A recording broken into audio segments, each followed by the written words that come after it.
a ISICSB meeting. Holly, would you please call roll? Yes. Luke Purplebeam. Mindy Benson. Mindy Benson, President representing Iowa Emergency Managers. Bruce Woughton. President representing EMS. Michelle Bischoff. Present, representing fire. Jeff Sandelwater. President representing sheriffs.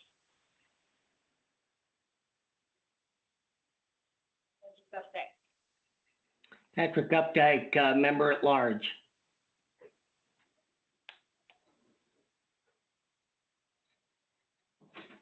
We do have a quorum. Do we have any legislative members on the line?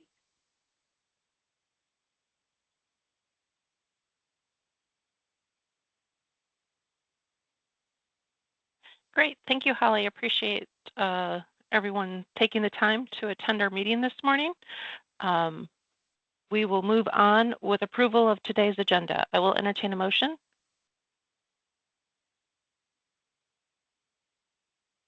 Motion. And a second.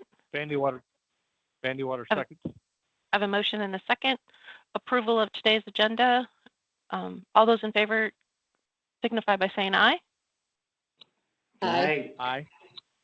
Opposed, same sign. Motion carries. That brings us to approval of the minutes from the April meeting. I'll entertain a motion. Motion. Benson will second. I have a motion and a second. All those in favor of approving the minutes from the April 8th meeting signify by saying aye. Aye. Aye. Those opposed, same sign. Motion carries. That brings us to the SWIC report. SWIC Nichols. Thank you, Chair Bischoff. Start out, I was at APCO and Nina, both days with an ISICS booth. There I had set up a Genesis laptop where you could see the system working across the state. Also, our memo books and stickers did come in time for that booth, and those went over well. I do have those available here today if anybody would like to see them or have an example of those. I will hand those out. And thank you to APCO and Nina for allowing that booth. ISICS courses have been uploaded to the motivations portal via the 911 Council supported that training for all PSAPs across the state. So all of our online trainings have been uploaded there. It looks like those are going over well. I've been receiving emails showing that people are taking those through that portal. They also are still, of course, available on our website through a link that's available all the time, 24/7. And there's no tracking on that, but there is a survey at the end of each of those courses. And when someone fills out the survey, I receive that's how I know if somebody's taken the course. The communications technician course is June 2nd through the 6th in Cedar Rapids. Currently, we have 10 students registered. There's room for a maximum of 16, so we do have a few spaces left for anyone who would like to register. Please register soon if you would like to take that course. It may be difficult to take some classes, commu classes in the future, possibly. I think ECC Myers will show that there's some regional opportunities. If it is at all possible for your agency to support you traveling to take those courses, I recommend taking those opportunities. Coming up, I will be in Floyd County to deliver ISICS training. That's May 28th. And then on June 1st, down in Lucas County, where they have invited all disciplines for a training tabletop exercise to utilize the ISICS system and train on that capability. Update on the IMED or REM CDP grant funds, currently still paused as of February 21st, but those talk groups are available on the system. there's any questions, please reach out to me. Newsletter is forthcoming probably the end of this week. Please join your regional interoperability committee meetings if you're able. And if you're not able, share with me instances of communication successes or challenges that you've run across, and then I can pass those along in other meetings. And then I'm going to be on vacation for the next 2 weeks. So if you have anything, I'll have a automatic response in my email, which will have some contacts. And so if you have anything emergent, I'll use those contacts, and then I'll get back to my email when I get back. That's all I have for now. If there's any questions, I'll take those. Great. Thank you, Sook Nichols. Are there any questions for Haley?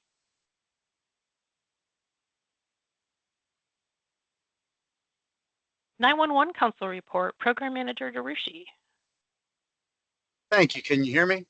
Yes, I can. All right, very good. Today at the 911 Council meeting, we did go over the quarterly financial reports. So if you're interested in things like that, I would encourage you to go and watch the YouTube recording of the council meeting. Additionally, and kind of related to the financials, obviously the legislative session is still ongoing. We do not have a resolution at this point regarding kind of long-term sustainment funding for 911 network and projects and programs that our office operates. Not 100% sure what is going to end up happening in the closing days of the session. I know there are still conversations ongoing, but no inside baseball on anything that might come out here as the session wraps up. Finally, we have been working with our vendor Zetron, who provides the shared call handling solution that the majority of the state uses, along with the Iowa Law Enforcement Academy, in order to provide them some training consoles as part of their 40-hour telecommunicator basic course. So that has been provided free of charge for the state program, but now folks that go to the 40-hour basic will actually be able to get some hands-on work, taking 911 calls, transferring 911 calls, and having just a kind of a better simulator experience with 911 training consoles. So excited to roll that out, and I believe they have an upcoming 40-hour basic here in the next week or so. So with that, that is my briefing. I would take any questions.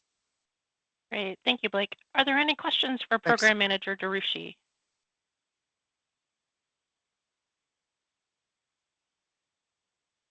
That brings us to the User Group Committee and Chair Vandewater. I'll ask the same thing. Can you hear me? Yes. All right. So the users group met on April 17th virtually on Teams. We had 10 members present and Holly and one representative from the Clark Electric Cooperative. We had a brief RIC report from Rob. We then reviewed the Clark Electric Cooperative application. There was only one point of discussion and question from Patrick concerning the plan for the antennas at their base stations. There was no other discussion. I made a motion to approve. Dave Britton seconded the motion. All were in favor, none were opposed. We did have a lengthy discussion on standard 3.3.0 and the policy on committee structure and leadership. No old business, no questions or comments, and then we adjourned. That concludes my report, and I'll take any questions. Great. Thank you, Sheriff. Are there any questions for the User Group Committee?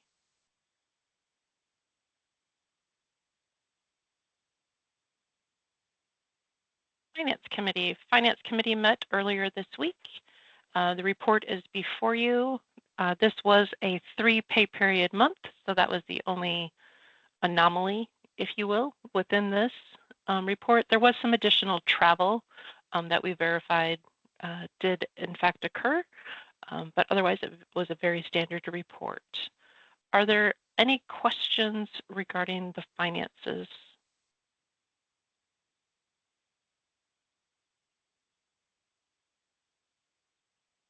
Governance Committee.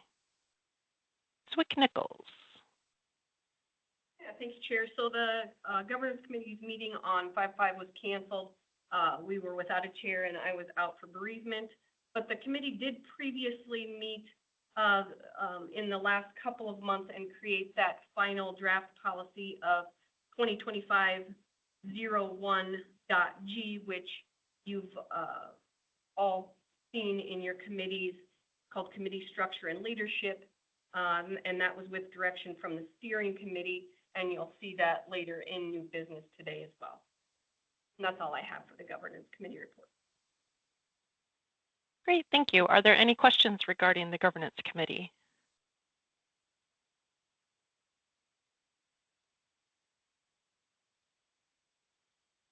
That brings us to operations and Chair Erpelding. Good morning. Can you hear me, Madam Chair? I can. All right.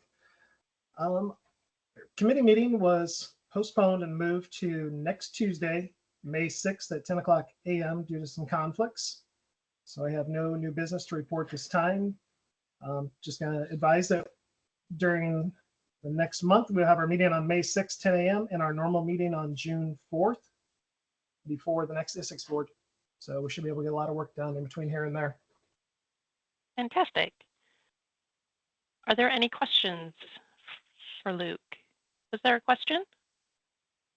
Yeah, I think that's May 13th, right, Luke? Or am I wrong? You are correct. I'm sorry. I looked at the wrong date. I am off by a week on my calendar. So yeah, that we can't go. May 13th. Correct. Yeah, May 13th at 10 a.m. May 6th threw me as well. I'm like, I think that's in the past. Yes, it is. Yep. Very well. Thank you for that correction. Yep. Are there any other questions?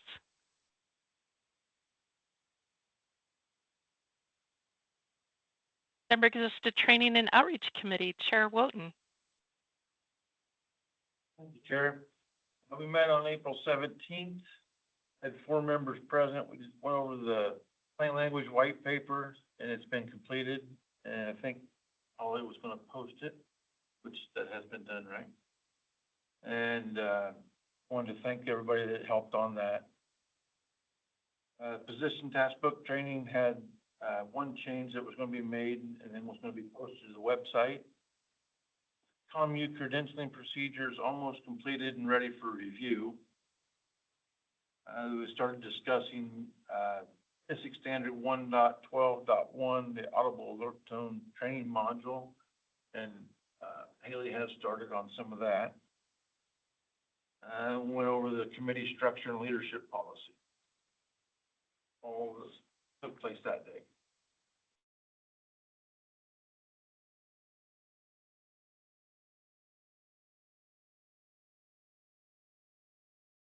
Excellent.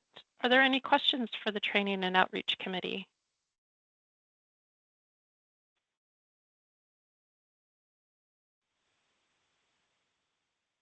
That brings us to the Technology Committee and Chair Updike. Yeah. Patrick, are you there? Yeah, can you hear me? I can hear you now, yes. Yeah. Thank you. Technology met on May 1st only because I had some other things to take care of on the 24th, but we did go through the, let me get it pulled up here. We did review standard 2.6.0, didn't have any changes for that. And so that's going to go back into the pool for right now. So nothing significant there. And then we did the committee structure and leadership ISICS 2025-01.G. Really no changes from us on that one. And that is the end of my report. Great, thank you, Patrick. Appreciate the report. Are there any questions for Chair Updike or the Technology Committee?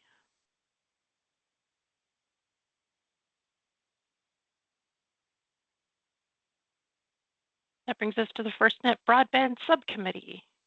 Chair Benson. Thank you, Chair.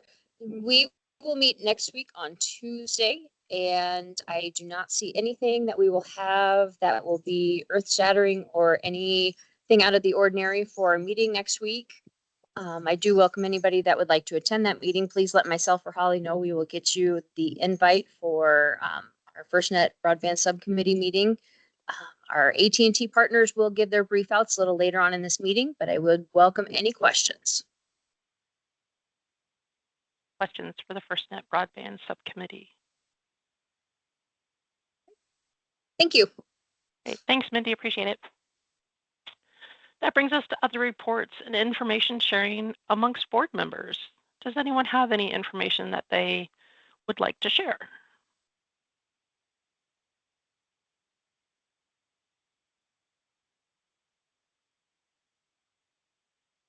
I also do not have anything this month. No new developments, so nothing to share.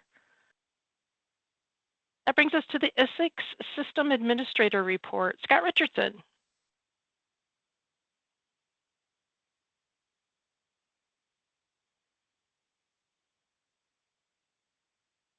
Is Scott with us today?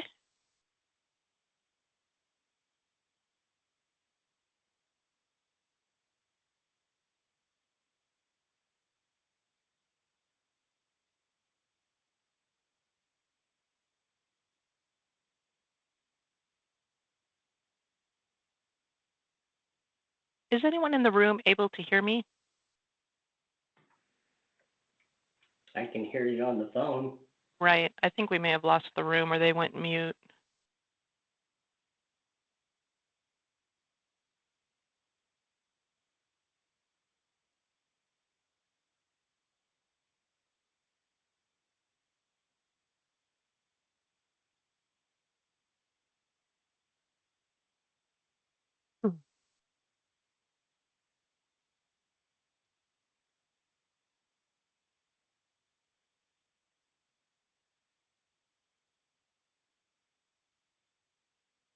Yeah, the room is mute, but they can still hear us. Is it possible for you to unmute? Okay, very well. When you've got it resolved, let us know. I know I got a message on my phone saying Yep. I've been muted and had to *6 it or Yep, something me- like that to get Yeah, unmuted. me too. At the whole call got muted because I had to unmute System, myself as yep. well. Okay, sorry. Yeah, no, you're all good. Whatever it help, any little thing that helps solve it, we're good with.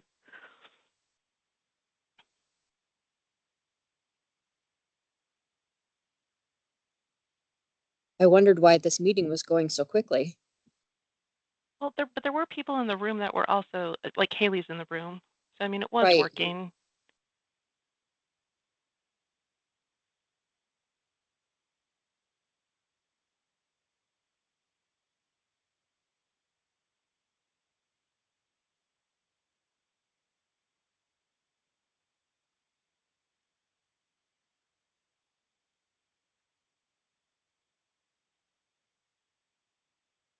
Hear us now. Yes. There you are. Scott, are you able to give your report?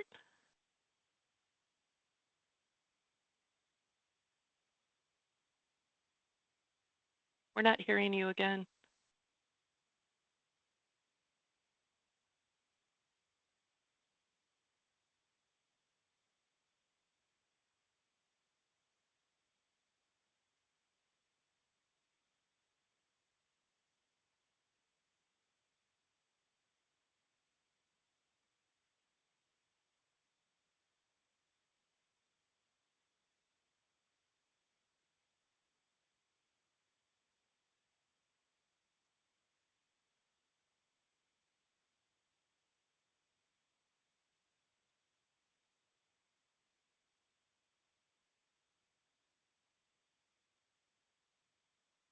When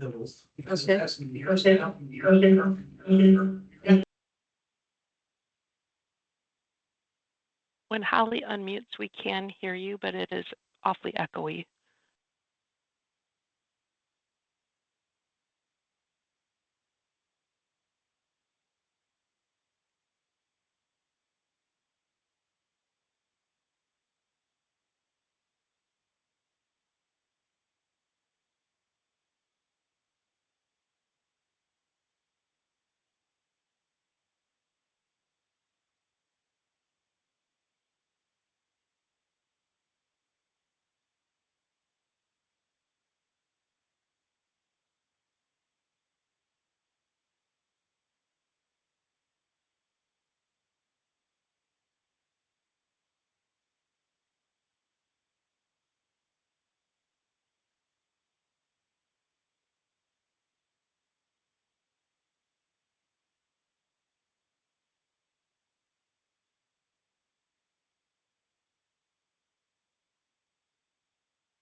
Can you hear me now? Yes,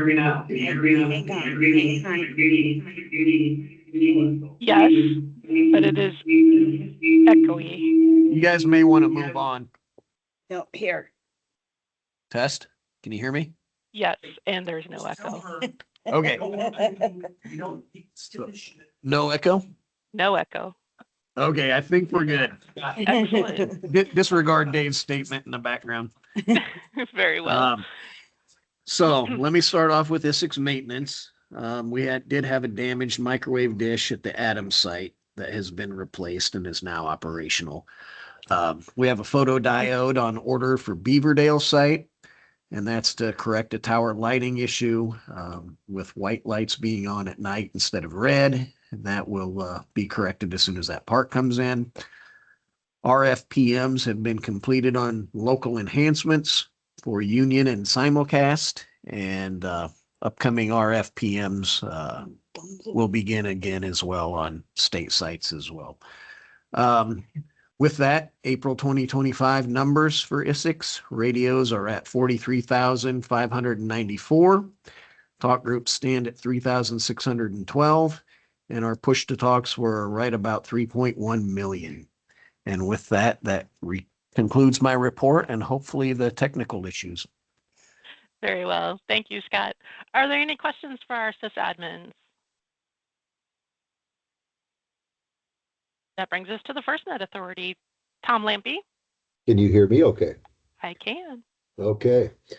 The FirstNet Authority continues to schedule our coverage workshops across the country, with Iowa's workshop scheduled on July 8th at the Broadband Subcommittee.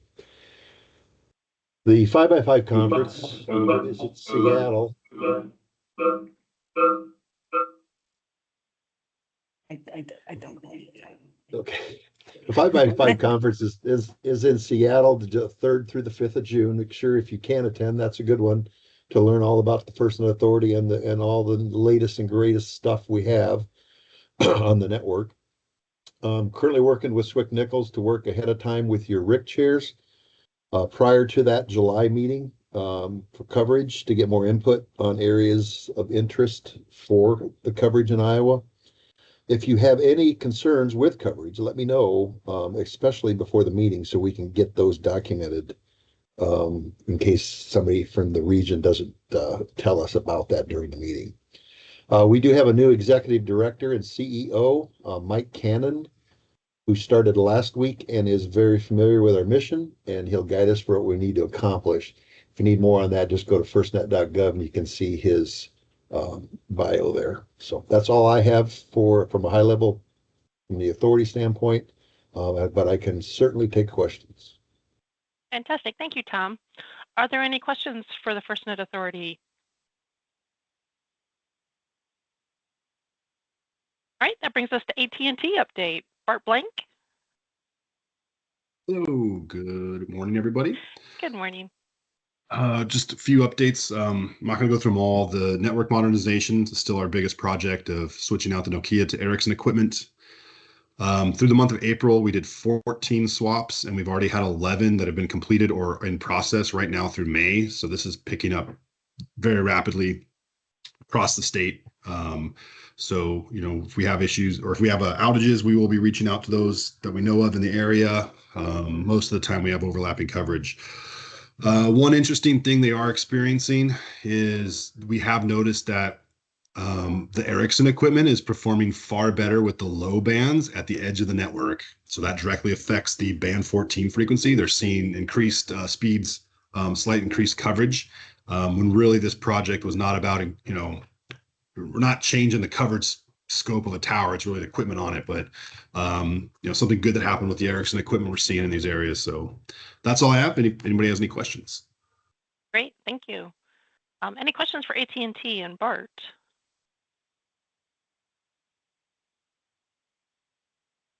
Great, thank you for that update. This is the update. Chris Myers. Thank you, Chair Bischoff. How's my audio? You are loud and clear, sir. Awesome. Thank you so much. So good morning to the Iowa Statewide Interoperable Communication System Board for May. Appreciate the time as always to present. So it's going to be a bit of a brief report today. First topic of note is going to be an update on our technical assistance program. The request period for April 2025 has been extended. Of note for Region 7 is that all 4 Region 7 states have submitted for technical assistance, along with the Kansas City metropolitan area for their preparations for FIFA 2026. Now, you've probably heard a lot about how the TA program has been evolving over the last several months. One of the most major things that's happened recently is the loss of our contract support. In the absence of our contract support, federal subject matter experts are working to provide support for states, whether it's facilitation and development of skips, course deliveries, special types of assessments, or other types of things that were normally in the catalog. We are doing what we can to support them with available personnel that are currently federal employees. This takes on a wide range of forms and appearances. But we are making do with what we have at this point. One thing I will say is that the good news is that there are some state credentialed instructors to help continue with course delivery. So we are working with states as much as we can to try to make sure that the materials needed to deliver those courses at the state level can still be given. We are also working to try to get more state credentialed instructors certified to teach. So if you have anybody that might have an interest in teaching some of these courses, please let me know, because we are actively looking to try to find ways to get personnel their teaching credentials so that these courses can continue with as minimal disruption as we can possibly muster. One thing I will say is that we are working through processes to continue this service delivery. There's going to be a short, medium, and a long-term type of approach to this, and we're currently in the short-term part of that process. We are working with our partners to collect equipment and restore data. So if you think about things like the CompT kits, we are working on getting all of them back and refreshed and then out so we can continue with the CompT courses. We have one in request for Iowa's CompT coming up in June. The other piece of this is going to be how we transition to the next service delivery model and what that looks like. This may mean an update to the TA catalog where some of these deliveries are updated, refreshed, or possibly decommissioned if they're not necessarily in high demand. So we will be looking at kind of a total revamp of this program in the future. I would encourage Iowa and its stakeholders to work with us directly on what they want that to look like in the future, because the headquarters components have been very upfront that the state's opinion matters, and these programs do need to continue. So that being said, we can move on to the next slide on terms of a technical assistance. We do have some courses coming up for Kansas City as a part of FIFA preparations. The first thing that was slated to start next week in Kansas City was the Communications Unit Leader course. That has been postponed. We are looking to reschedule that with the city probably sometime this summer or this fall. June 10th through the 13th is an incident tactical dispatcher course. That is going to take place in Paola, Kansas, which is on the Kansas side of the Kansas City Metro. That has seats available for registration as of this morning. And then also to the Incident Communications Manager course is scheduled to take place in July. That'll likely be on the Missouri side of the Metro. Both of those courses are open for regional attendance as well. The city has graciously agreed to open these up for regional attendance. We are also working on them with the communications exercise that has been scheduled to take place the 26th to the 27th. I do want to let the group here know that the template used during Iowa's ComEx last year is going to be leaned on very heavily to help pull this exercise off. And Iowa personnel are encouraged to sign up if they do want to participate, either as a trainee or possibly, if you can muster the time, a controller.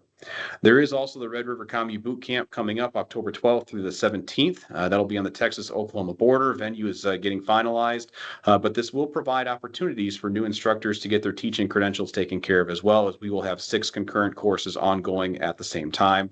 So that's going to be an interesting delivery. A little bit of a hike for those of us in Iowa, but it is a unique event, and it has a small miniature exercise capstone that takes place on the 17th. Otherwise, that is my report for the day. Chair Bischoff, I can go ahead and take any questions.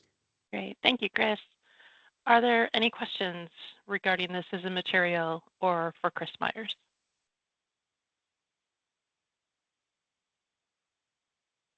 That brings us to old business. We have no old business. New business. We have 2 items to address. We have a new ISICS user approval for Clark Electric Cooperative at a level 2. Chair Vandewater, do you have anything further to add to this? No, I kind of laid out everything about their application that we reviewed on April 17th. There was no members were opposed. All were in favor. I noted the one point of discussion. So based on that, I would make a motion that the board approve Clark Electric Cooperative's application that appears on the agenda so that they could be granted access to the ISICS platform. A motion. Is there a second?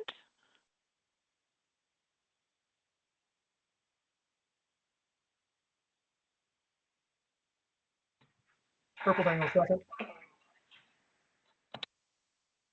Favor, please signify by saying aye. Aye. Aye. Opposed, same sign. Motion carries. Our second item for new business is approval of a 30-day comment period on ISICS policy 2025-01.G, committee structure and leadership. This is, I guess, Haley, would you like to make some comments regarding this policy?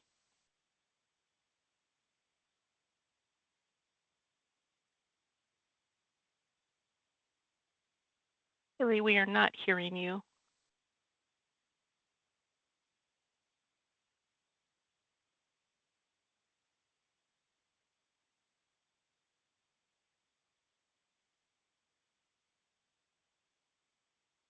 This is a new policy that was developed to there were lots of places where comments were made about the committee structure and the makeup and how the committees were to function.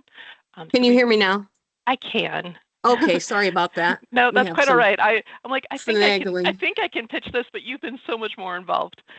Yeah, go ahead. Yeah, go ahead. Yeah, so this was created through the steering committee and governance based on review of an old policy, which is 2015-01.G.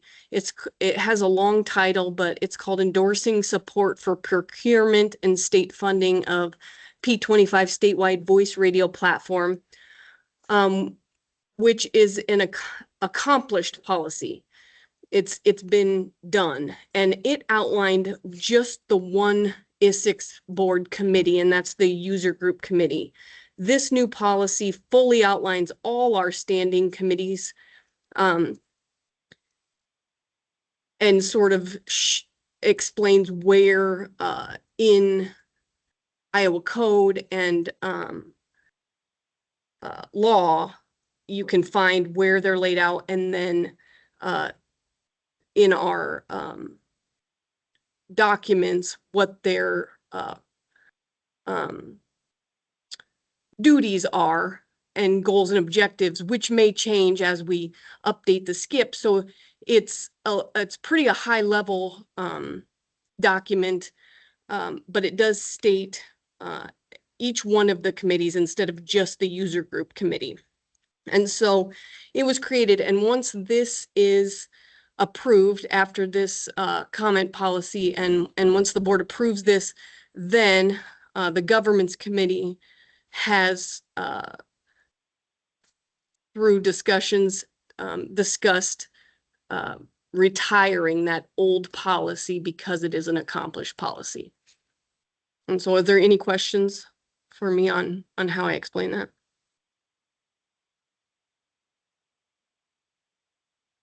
Thank you, Haley. So with that explanation and no questions, I would entertain a motion to approve a 30-day comment period for the policy 2025-1.G, committee structure and leadership. This is Benson. I would make that Vandewater, so motion. moved. I heard Benson and Vandewater, so we'll have a motion and a second. All those in favor signify by Aye. saying aye. Aye. Aye. Opposed, same sign. Motion carries. This will be on the website for public comment, and either at the next board meeting, if the 30 days has exhausted, we'll take it up further. If not, it'll be the following meeting. That brings us to public comment. Are there any members of the public that would like to address the board?